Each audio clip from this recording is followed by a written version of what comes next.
And we're back with Survive and Thrive, the Media Viability Podcast. And as usual, we're talking about how hard it is for outlets to do just that. Not just survive, but thrive. I'm Jadalda Malawan. A materially challenging reporting environment, financing challenges, and the project of training the journalists who will take over one day.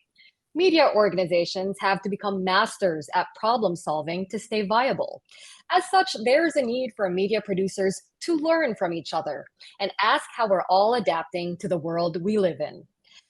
At this stage, I would like to introduce Said Nazir, Director of Tribal News Network. That's an outlet serving audiences near Pakistan's border with Afghanistan. We're very excited to get into your story, Said, but first, this quick questionnaire. Remember, we're looking for short answers, so that's all we're having at this moment. Your business model in a catchphrase. Yeah, so uh, Tribal News Network is like an organization, a media outlet that is not only relying on one income source, but it has like diversified its income sources, and this is why we are moving ahead. All right, we'll get back to that in a second. Did you ever manage a moment when everything seemed lost? Yeah, I think in 2017-18, we were like heavily dependent on the donors, and there was like shrinking space for them in Pakistan. There were like restrictions.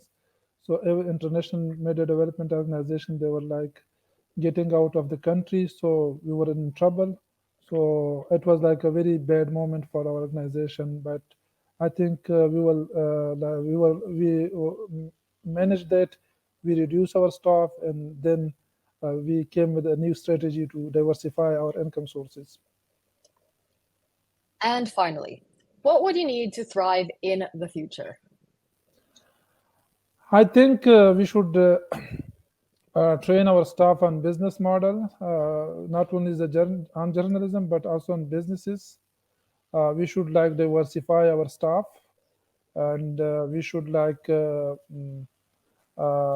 find new ways of increasing our revenue sources. Now, Saeed, you've alluded to some of the challenges already.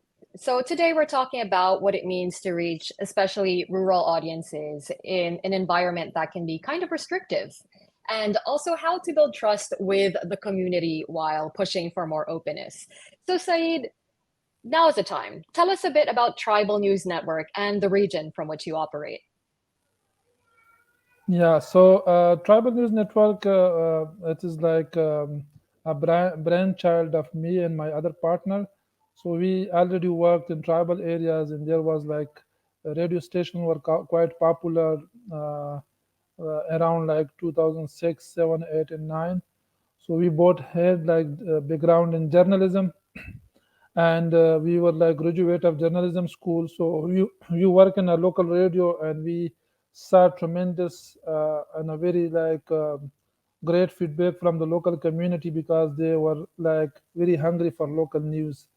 But unfortunately, it was with the other radio station like independent, they were very much like investing in music and entertainment, but not like solving or like giving the real-time news and information to the people who were like hit by conflict and crisis at that time.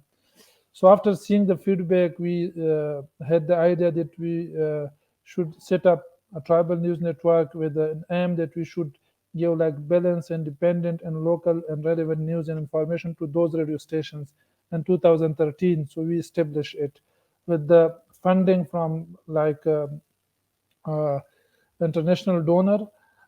So we started it, and we had like partnership with local radio stations, and we like improved their news and information agenda at that time. So the mainstream media of Pakistan, it was like ignoring the problems of the local communities. They were just like focused on bomb blast, terrorism, and big news like military operation and things.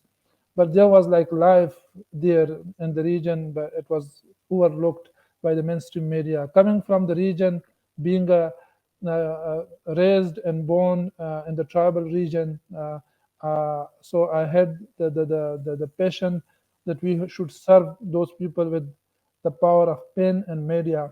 So this is why we jumped into the business and started Tribal News Network. Now, thank you very much for that comprehensive look into your outlet. Now, it really does seem that you were able to close an information gap, an information and use gap for audiences that might not necessarily have had very easy access to the mainstream media, as you were talking about. What can you tell us about the audience that you serve now? I think we know our audience very well. Coming from the region, we have the like local staff, local journalists. We meet even our audience virtually and also physically from time to time. We get their feedback. They're so much engaged, especially on the social media, because on the social, I mentioned social media because you can measure uh, the impact, the metrics you can see there. So from metrics, like we have 1.3 million followers on Facebook. It's a big platform for TNN these days. So there is like huge engagement, millions of views we have like every month, and there are like thousands of people like engage our content. So we also moderate the content. We have to like get back to the audience on their specific like requests or questions. So we know our audience, and our audience also know us, and they also trust us. So it's like growing our digital like viewers or audience. They are growing because and the very polarized media here in Pakistan, they are taking side, but we have like a mission and passion to like promote public interest journalism. So we do not take any side. So we try to be neutral in each and every story, and we should be like honest with our audience. If we do maybe any mistake in this like digital and social media, so we have to tell our people that yeah, this thing went wrong, and sorry for that. This is the picture. So nowadays, Right. whatever we like share, people trust it, and it's like a stamp, like a credible stamp for people to trust that yeah, it's coming from TNN. It's growing every month, like 40 50,000 people, new followers they are coming, and we have like a reach of more than 13 million every month on Facebook. So Now yeah. that is quite remarkable, more than 13 million on Facebook. I was wondering if you could give us a picture of the people who do follow your coverage. Who are we meant to imagine as your typical audience member? Um, a member of a tribal community, perhaps.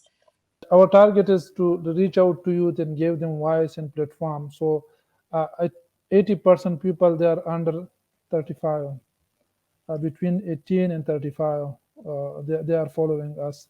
So they are mostly like jobless youth. They are mostly like school, university going student, and they are like uh, women sitting at home and uh, yeah, using reaching out to TNN because of the we have like a very close relevance to them. You use like the local language, Pashto language, which is not normally used by Pakistani media. So we target like those population, and especially we have like increased the diversity in TNN as compared to other media in Pakistan. So we have greater access to those populations, especially women, because in this region, as women are discouraged to like take on a public role, like becoming journalist. But over last 4 or 5 years, we have like worked hard, and we have like increased the number of reporter first, and now those reporters give us like a great access to women. It's very difficult for men journalists here to talk to women in the rural areas. It's like very difficult and it's problematic. But we have like more than 30 women journalists and citizen reporters working with us, and they cover a lot of issues related to women and also men. So yeah, typically our target group is like youth population under the age of 35, between 18 and 35. So it includes women, it includes like other marginalized groups like Afghan refugees, and also like transgender. So to tell you one more important thing about TNN, we like take risk and take in unique initiative. So we are the first media house here in Pakistan that we have like hired one of the transgender is a weekly program host.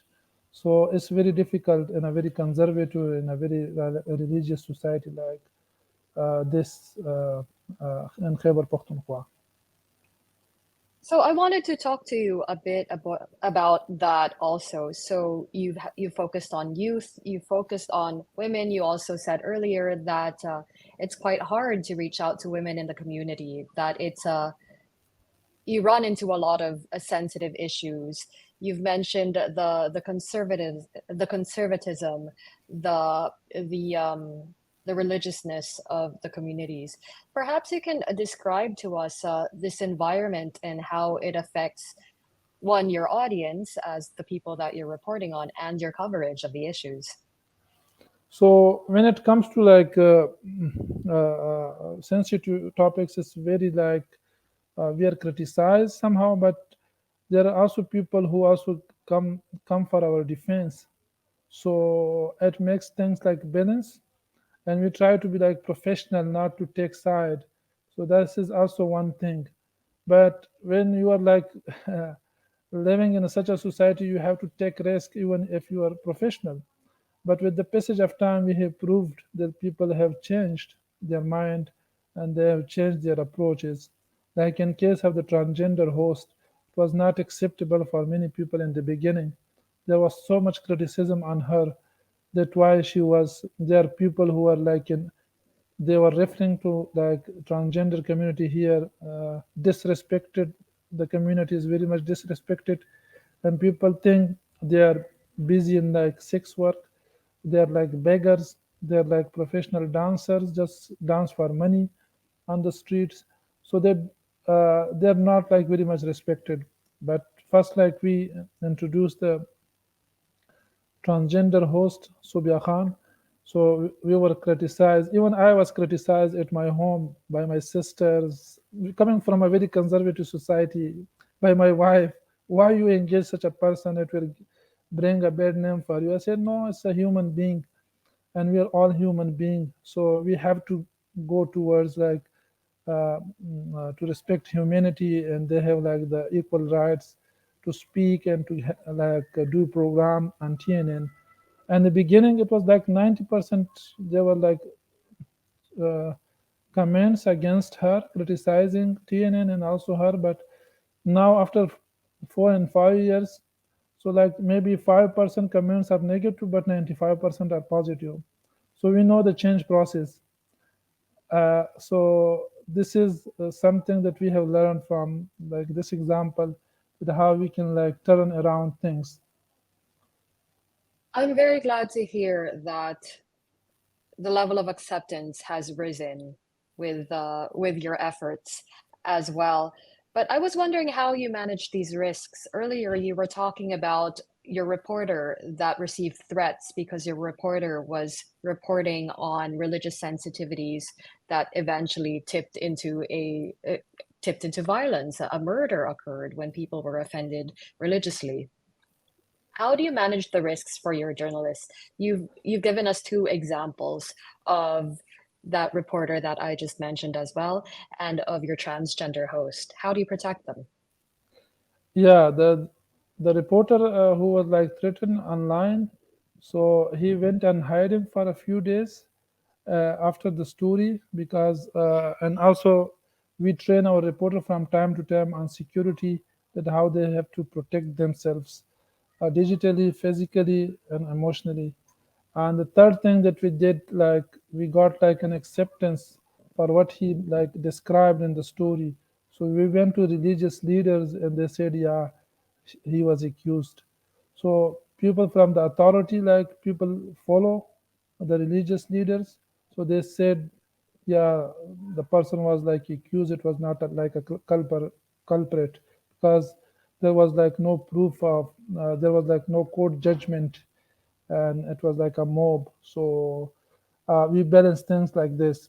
And the transgender story, so they have like they are like infamous for begging and like sex work and things. So what, we gave like a decent job to her, and she did it very well on the program on social issues, and touched the heart of the people. So then there's like a human connection, you see, if people are talking about social issues or the issues of the society, so people start loving you. So because of this noble cause and this noble task she did, so she got popular, and people like, maybe they set aside their biases they already had against the community or the transgender. So she proved it that she is serving the society, she is doing a great job, and she is like working for the society and serving the society. So yeah, this way. And for security, we do trainings not only for male journalists, but also for female and transgender from time to time. So we are living in a very dangerous zone. So we have to be careful about our security. I can imagine that trying to operate within this challenging environment with all with all the issues that we have already talked about in terms of restrictions, conflict, the potential for violence. I was also trying to imagine that protecting your journalists as well, that takes up a lot of resources. And earlier you said that you managed to move away from being completely dependent on donors to getting about half of your financing from other sources. Can you tell us a little bit about how you did that? Yeah, from 2013 until 2017-18, we were very much like focused on radio. We were like dependent on donors, like 95 and 100%. We were like dependent on donors.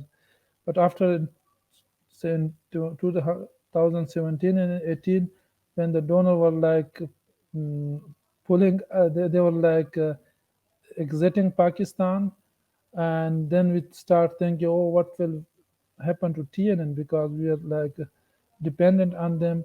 So in 2018, we, uh, me and my other co-founder, we sit together and we started working on a business development document.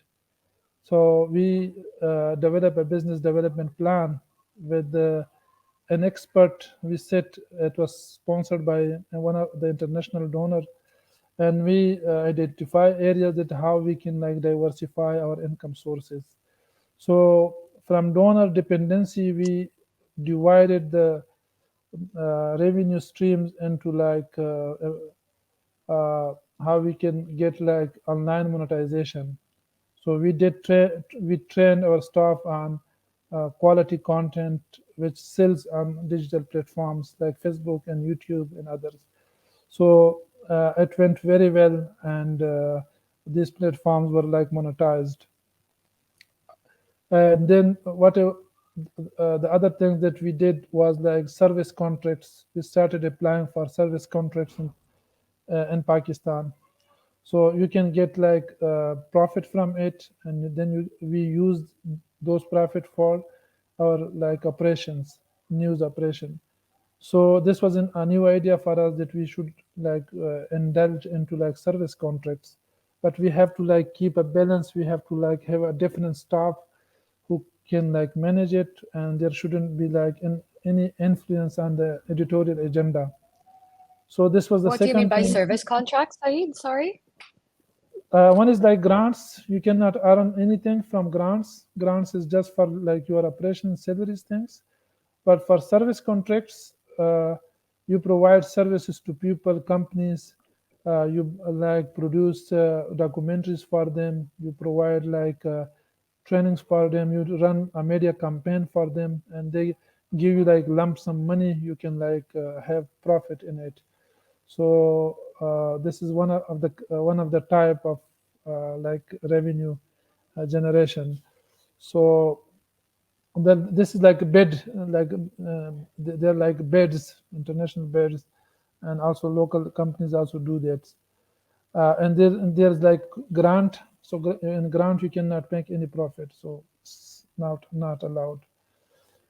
And the third area, we established one of the radio station and a very where it is very popular and very like um, uh, Mardan district in Khyber Pakhtunkhwa in a partnership. So some money comes from the radio station. We also give content to them because we already produce content. So we uh, have like a person extra 1 or 2% for it.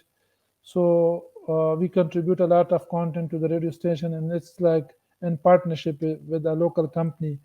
So some of the income comes from this. And fourth things, we also like started providing training. So TNN is not like only a news media, but it's also like a training institute uh, for most of the for the media houses in Pakistan. So international organization, they pay us and we train people on different topics like constructive journalism, like revenue generation, like fact checking, like mobile journalism, digital storytelling, crisis reporting, etc. So this is the fourth area, and the fifth, we had some partnership with international news organization who like distribute news and Middle East and other areas. So we also get some income from those sources. So we diversified. In beginning, it was like 100% dependency on the donor for our news operation. Now it's like 45% dependency on them. So we are like 55% independent and getting money from other sources. So this is the difference. And with this strategy, we also like try to touch on every segment of the society, not just the elite or not just uh, the powerful people in the community, but like mainly women we targeted. We targeted Afghan refugees. We targeted um, people where they have like little access to the media. So mainly like marginalized groups in the region.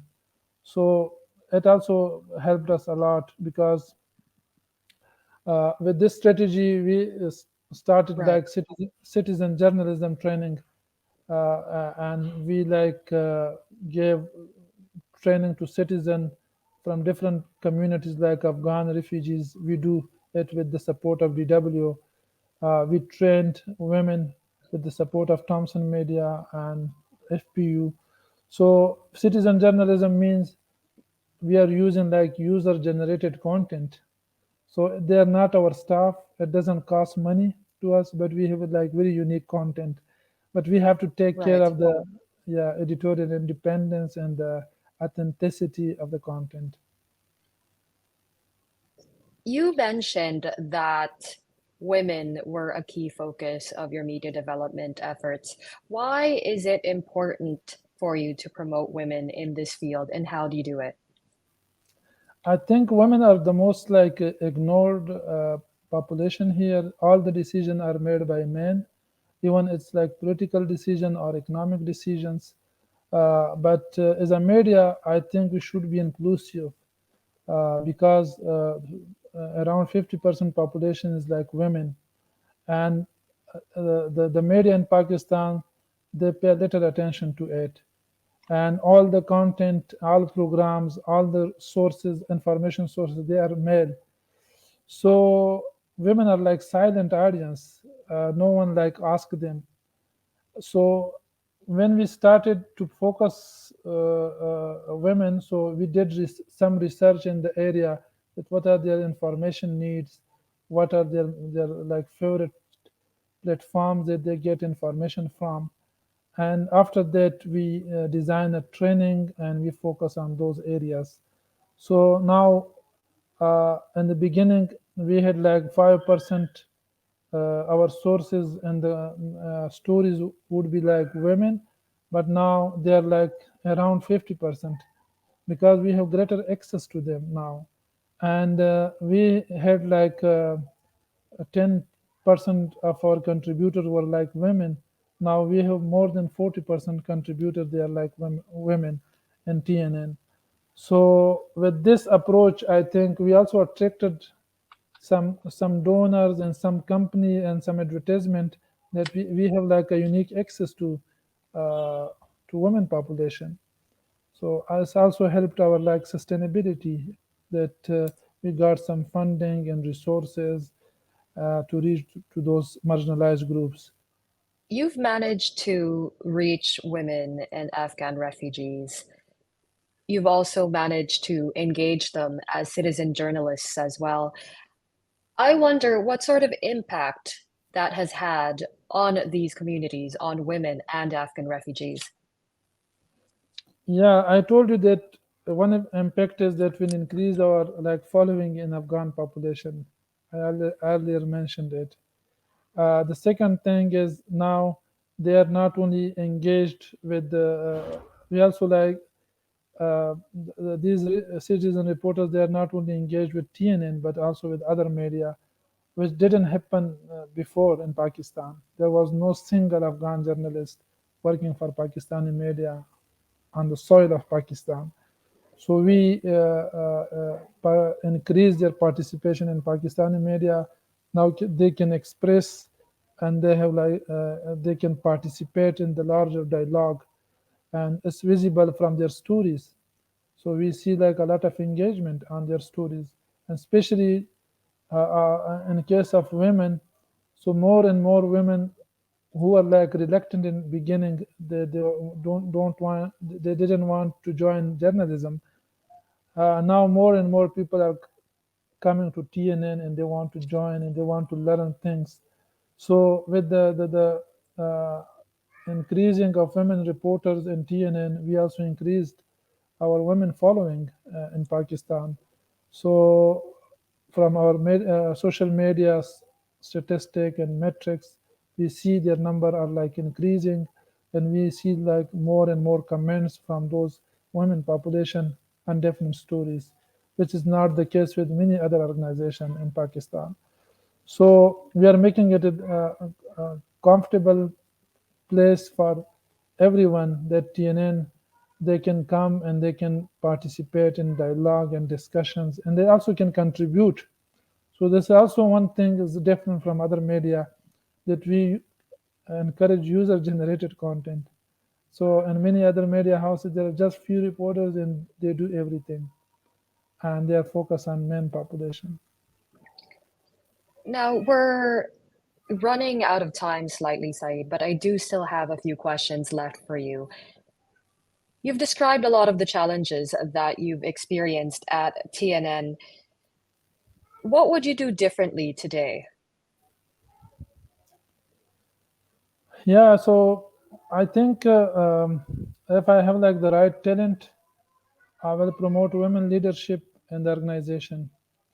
The second thing that I would do is I will hire people with like unique skills that that can bring value to the organization.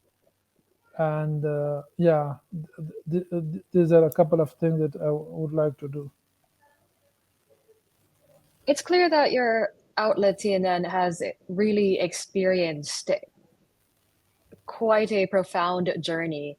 And because this is a media viability podcast and it is about how other media could learn what other media could learn from you, we have to go in a minute. But before we do, we would like you to name three best practice tips that you would like to communicate to our media colleagues around the world. Yeah, I think I would say that uh, build the capacity of your staff, not only journalism but also in business, because the managers and the editors in your organization should know the business. Otherwise, it would be difficult to make it like sustainable. The second thing is like build partnerships and collaborate with other media houses. as much as possible for your like mutual benefits for the audience and benefits for the partners. And the third, uh, that you should be like open to uh, uh, new learning, and also like be comfortable to adopt new technology, so it makes your work easy and sometimes very cheap. Like nowadays we have artificial intelligence, though we have some side effects of it, but aside from it, I think it could be used to reduce like the human resources things, and then and you can like easily manage your organization, but don't compromise on your editorial agenda and ethics of journalism. So technology makes things easy, and we should be aware of it. We should be trained on it. So let's see if I've got this. Build capacity, not just in journalism, but in business. Build partnerships. Be open to new learnings and possibilities like those presented by tech without compromising editorial ethics. Thank you very much for those best practice tips. Said Nazir, we'll have to leave it there. Thank you so much for all your insight today and telling us about Tribal News Network. And thank you, dear listeners. We appreciate you joining us today. Do check out the show notes for more. And till next time on Survive and Thrive. Thanks for listening to Survive and Thrive, the Media Viability Podcast. If you liked what you heard, please subscribe and make sure to hit like so that other listeners can find us as well. For feedback, send an email to dw-academy.surviveandthrive@dw.com. You can find all the information in the show notes.